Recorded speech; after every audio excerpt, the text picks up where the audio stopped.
दोस्तों very good morning to all of you. आज के इस शानदार वीडियो में मैं सौरभ गुप्ता आप सभी का तहे दिल से स्वागत करता हूं। दोस्तों आज का जो हमारा पहला प्रश्न बना है वो बना है कि हाल ही में केंद्रीय मंत्रिमंडल ने टेलीकॉम उपकरण बनाने वाली कंपनियों के लिए किस स्कीम को मंजूरी प्रदान कर दी है। तो इसका राइट आंसर हो जाएगा, हाल ही में टेलीकॉम के इक्विपमेंट बनाने के लिए एक स्कीम को मंजूरी दी गई है और उसका नाम है ऑप्शन नंबर ए PLI, यानी कि प्रोडक्शन लिंक्ड इंसेंटिव। तो प्रोडक्शन लिंक्ड इंसेंटिव इसका राइट आंसर हो जाएगा, जिसको शॉर्टकट में आप देखोगे न्यूज़पेपर में तो आपको PLI स्कीम के नाम से भी इसका नाम देखने को मिलेगा। तो ये जो PLI स्कीम है ये किसके लिए लॉन्च करी गई है, आपको पता होना चाहिए कि ये टेलीकॉम कंपनी के उपकरण बनाने वाली कंपनी है जिसके लिए इसको लॉन्च किया गया है। तो ऑप्शन नंबर ए इसका राइट आंसर हो जाएगा।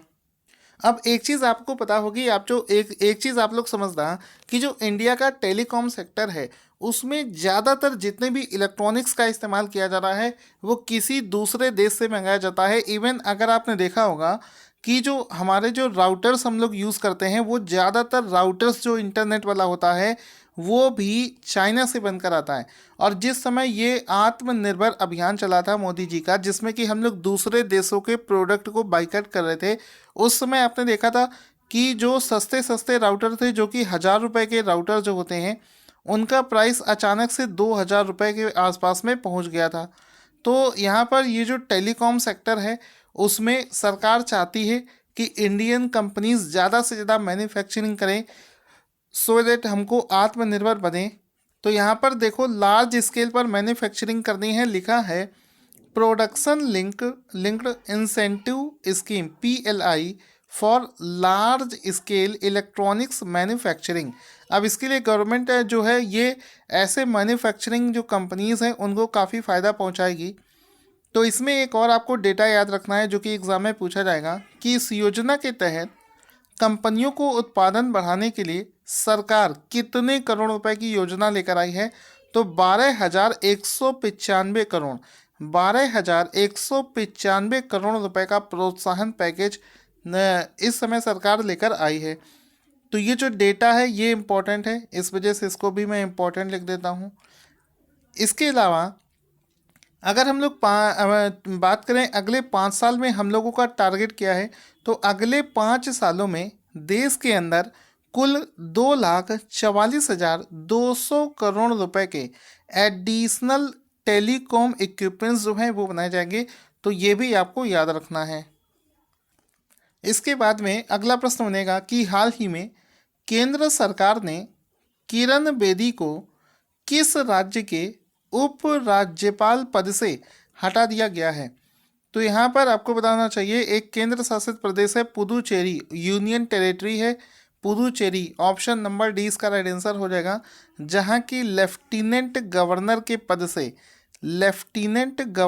पद से किरण बेदी को हटा दिया गया है। ऑप्शन नंबर डी इसका राइट आंसर हो जाएगा कि हाल ही में केंद्र सरकार ने किरण बेदी को पुदुचेरी के लेफ्टिनेंट गवर्नर के पद से हटा दिया है। ऑप्शन नंबर डी इसका राइट आंसर हो जाएगा। यहाँ पर आप देख सकते हैं किरण बेदी जी का फोटो, जिनको हाल ही में इस पद से हटा दिया गया है। अब ये जो पुदुचेरी के बगल में एक राज्य है तेलंगाना, तो तेलंगाना राज्य की जो राज्यपाल हैं उसको पुदुचेरी का एडिशनल चार्जेस दे दिए गए हैं। तो तेलंगाना की गवर्नर का नाम है डॉक्टर तिमिलिसई सुंदरराजन, जिनको एडिशनल जो है पदभार दे दिया गया है पुदुचेरी का। चूँकि यहाँ पर दोस्तों इनको इस पद से हटाया गया है, तो हम लोग इसी से जुड़ा हुआ एक टॉपिक है अपॉइंटमेंट वाला, उसके कुछ क्वेश्चंस का रिवीजन कर लेते हैं। इसमें ये लिस्ट आप देख रहे हैं जिसमें कि कम समय में आप ज़्यादा चीज़ों को रिवाइज कर सकते हैं। कि हाल ही में सोमनाथ मंदिर ट्रस्ट का एक नया अध्यक्ष किसे बनाया गया है। तो प्रधानमंत्री मोदी जी को सोमनाथ मंदिर ट्रस्ट का अध्यक्ष बनाया गया है। LIC का जो नया MD है, लाइफ इंश्योरेंस कॉरपोरेशन का नया MD सिद्धार्थ मोहंती को बनाया गया है। ठीक है। एस्टोनिया देश की पहली महिला प्रधानमंत्री। जब भी किसी देश में पहली बार किसी महिला को प्रधानमंत्री बनाया जाता है तो वो चीज़ एग्जाम में ज़्यादा पूछी जाती है। तो आंसर हो जाएगा काला कलास को इस्तोनिया देश का पहला महिला प्रधानमंत्री बनाया गया है। पुर्तगाल के प्रेसिडेंट कौन बनाए गए हैं? तो मार्सेलो रेबेलो डी सोसा को वहाँ का प्रेसिडेंट बनाया गया है। हाल ही में धनलक्ष्मी बैंक के नए अध्यक्ष कौन बनाए गए हैं? तो आंसर हो जाएगा इसके नए अध्यक्ष बने हैं जेके सिवान। ठीक है। भारतीय सेना के नए उप सेना प्रमुख deputy chief of army staff कौन बनाए गए हैं? तो लेफ्टिनेंट जनरल चंडी प्रसाद मोहंती बनाए गए हैं। स्टेट बैंक ऑफ इंडिया के नए प्रबंध निदेशक एमडी कौन बनाए गए हैं? तो यहाँ पर पता चला 4 इसके एमडी हैं। कौन कौन से हैं? Swaminathan Janakiraman, Ashwini Kumar Tiwari, CS Shetty and Ashwini Bhatia. ये आपको पता होना चाहिए। और लास्ट वाला हम लोग देखेंगे, भारतीय सेना में चिकित्सा सेवा के महानिदेशक मैनेजिंग डायरेक्टर कौन बनाए गए हैं? तो आंसर हो जाएगा एडमिरल नवीन चावला को भारतीय नौसेना में चिकित्सा सेवा का महानिदेशक बनाया गया है। ये आपको पता होना चाहिए। अगला प्रश्न बनेगा कि व्हाट्सएप के तर्ज पर राष्ट्रीय सूचना विज्ञान केंद्र के द्वारा शुरू किए गए मोबाइल ऐप का नाम क्या है? जिस तरीके से हम लोग व्हाट्सएप का इस्तेमाल करते हैं, बिल्कुल उसी तरीके से उसी की तर्ज पर एक ऐप है। तो इसका देखो राइट आंसर क्या हो जाएगा? आंसर हो जाएगा संदेश। तो व्हाट्सएप के तरीके इंडिया में जो ऐप शुरू किया गया है राष्ट्रीय सूचना विज्ञान केंद्र के द्वारा, उसका नाम है संदेश। तो ऑप्शन नंबर ए इसका राइट आंसर हो जाएगा। इसमें आप देख सकते हैं कि देश का अपना मैसेजिंग ऐप जिसका नाम है संदेश, तो संदेश इसका राइट आंसर हो जाएगा। अब आगे चलते हैं। इसी प्रकार से एक ऐप है जैसे कि गूगल मैप, जिसमें कि हम लोग कहीं भी जाते हैं तो इसका नेविगेशन ऑन करके हम उस डेस्टिनेशन पर पहुंच जाते हैं। तो गूगल मैप की तर्ज पर इसरो के द्वारा विकसित किया गया नेविगेशन मोबाइल ऐप का नाम क्या है? तो जिस तरीके से गूगल मैप होता है उसी प्रकार से इसरो ने एक ऐप डेवलप किया है जिसका नाम है भुवन, BHUVAN, भुवन ना एन होगा लास्ट में। तो भुवन नाम से इस ऐप को लॉन्च किया गया है। आप देख सकते हैं भुवन इंडियन जियो प्लेटफॉर्म, नीचे लिखा है इसरो, यानी कि इसको इसरो के द्वारा विकसित किया गया है। ठीक है। साथ ही साथ में इसमें एक चीज़ इम्पॉर्टेंट होगी कि ये जो गूगल मैप के तरीके इंडिया का ये जो ऐप है भुवन, ये इसरो ने किसकी मदद से बनाया है? तो इसरो ने जिसकी मदद से बनाया है उसका नाम है मैप माई इंडिया।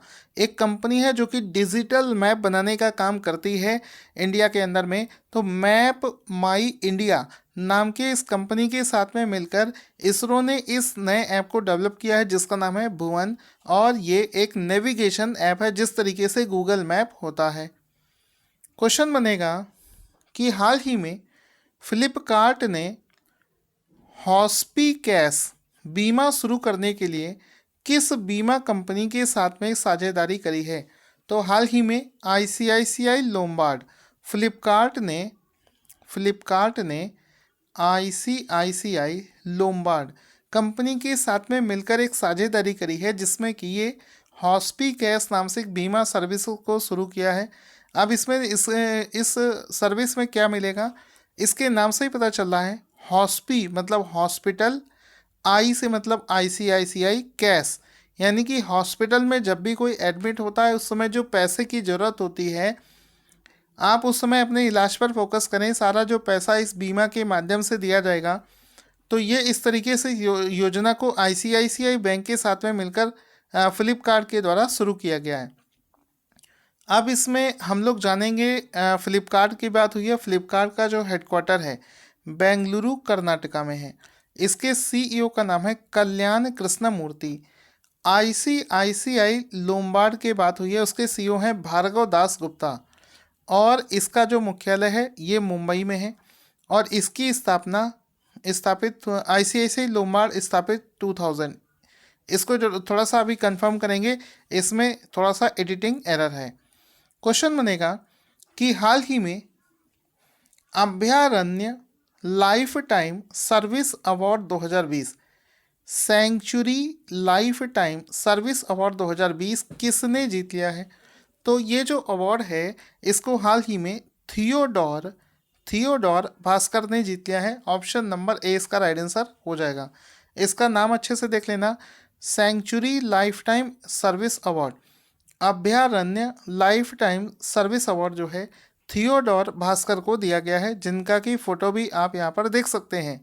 ये हैं थियोडोर भास्कर, जिनको इस अवार्ड से सम्मानित किया गया है।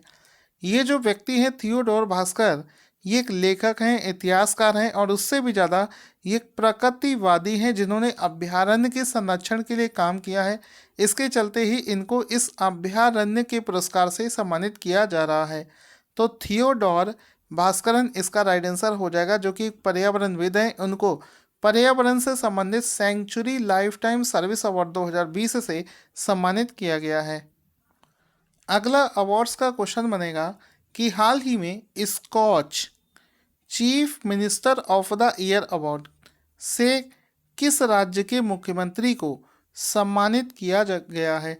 तो हाल ही में आंध्र प्रदेश राज्य के जो मुख्यमंत्री हैं उनको ही Skoch chief minister of the year award से सम्मानित किया गया है। ऑप्शन नंबर सी इसका राइट आंसर हो जाएगा। इसमें आप देख सकते हैं आंध्र प्रदेश के जो सीएम हैं वाईएस जगन मोहन रेड्डी, उनको कन्फर किया गया है Scotch chief minister of the year award. तो ये इनको प्रदान किया गया है वाईएस जगन मोहन रेड्डी को। आंध्र प्रदेश के राज्यपाल का नाम है विश्वभूषण हरिचंदन। स्कॉच अवार्ड जो कि इनको दिया गया है उसके बारे में उसके जो अध्यक्ष हैं उनका नाम है समीर कोचर और इसका जो हेडक्वार्टर है ये गुड़गांव हरियाणा राज्य में स्थित है। तो दोस्तों ये लिस्ट आप देख रहे हो, इसमें भी कुछ अवार्ड्स हैं जो कि हाल ही में एग्ज़ाम में ज़्यादा इम्पॉर्टेंट है। तो पहला इसमें क्या है, ई गवर्नेंस की कैटेगरी में स्कॉच चैलेंजर अवार्ड किसे दिया गया है? ये दिया गया है मिनिस्ट्री ऑफ ट्राइबल अफेयर्स को। चिकित्सा के क्षेत्र में प्रवासी भारतीय सम्मान किसे दिया गया है? तो डॉक्टर सुधाकर जोनल गड्ढा को दिया गया है। Chief of army staff commendation पुरस्कार किसे दिया गया है? तो अमरेश कुमार चौधरी को प्रदान किया गया है। IFFI में Indian personality of the year किसे दिया गया है? तो विश्वजीत चटर्जी को दिया गया है। ICAI national award for excellence in financial reporting ये दिया गया है BHEL को। माइकल एंड शीला हेल्ड पुरस्कार निखिल श्रीवास्तव को दिया गया है। Business standard banker of the year award most important है, किसे प्रदान किया गया है? श्याम श्रीनिवासन को दिया गया है। गणतंत्र दिवस पत्रकारिता पुरस्कार 2021 आतीन दास को दिया गया है। इसके बाद में है गोल्डन पीकॉक अवार्ड किसे दिया गया है? तो ये इनटू द डार्कनेस मूवी को दिया गया है। सुभाष चंद्र बोस आपदा प्रबंधन पुरस्कार 2021 जो है ये राजेंद्र कुमार भंडारी को दिया गया है। इंस्टीट्यूशनल कैटेगरी में सुभाष चंद्र बोस आपदा प्रबंधन पुरस्कार 2021 किस इंस्टीट्यूट को दिया गया है? तो ये सीड इंस्टीट्यूट को दिया गया है। तो आई होप आपने ये जो सारे मैंने आपको करवाए हैं कम समय में बहुत ही पावर पैक बहुत ही शानदार क्वेश्चंस की लिस्ट ये आपको करवाई है, तो जल्दी से इसको कर लेना।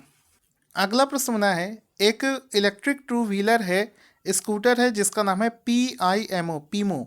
ये किस संस्था के द्वारा हाल ही में विकसित किया गया है? बहुत ज़्यादा न्यूज़ में चल रहा है। तो ये जो स्कूटर है इसको IIT मद्रास के द्वारा डेवलप किया गया है। ऑप्शन नंबर 20 का राइट आंसर हो जाएगा। IIT मद्रास के द्वारा पीमो, इसका नाम भी देख रहे हैं यहाँ पर लिखा है PIMO, पीमो नाम का ये जो स्कूटर है ये डेवलप किया गया है। अगला क्वेश्चन दोस्तों बना है कि भारत सरकार के द्वारा Indian sign languages ISL dictionary 2021 के कौन से संस्करण को लॉन्च किया गया है? तो इसका राइट आंसर हो जाएगा इसके तीसरे संस्करण को लॉन्च किया गया है। Option number C will be the right answer कि हाल ही में भारत सरकार के द्वारा इंडियन साइन लैंग्वेजेस के तीसरे संस्करण साइन लैंग्वेज यानी कि जिसमें आपको बोलना नहीं होता है, सिर्फ इशारों के सहायता से ही लोगों से आप कम्युनिकेट कर सकते हैं, तो इसके तीसरे संस्करण को लॉन्च किया गया है। इसमें आप देख सकते हैं, ये इसका फोटो भी आप देख सकते हैं। इसके तीसरे संस्करण में कुल मिलाकर 10,000 शब्द हैं। ये भी आपसे पूछा जा सकता है। प्रधानमंत्री मोदी जी ने हाल ही में किस राज्य में कावेरी बेसिन रिफाइनरी की आधारशिला रखी है?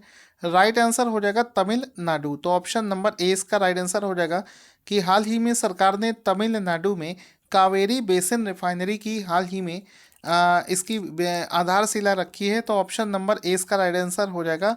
इसमें आप इसका एक फ़ोटो भी देख सकते हैं जिसमें कि इसका वर्चुअली वीडियो कॉन्फ्रेंसिंग के माध्यम से प्रधानमंत्री मोदी जी ने इसकी आधारशिला तमिलनाडु में रखी है, कावेरी बेसिन रिफाइनरी की आधारशिला।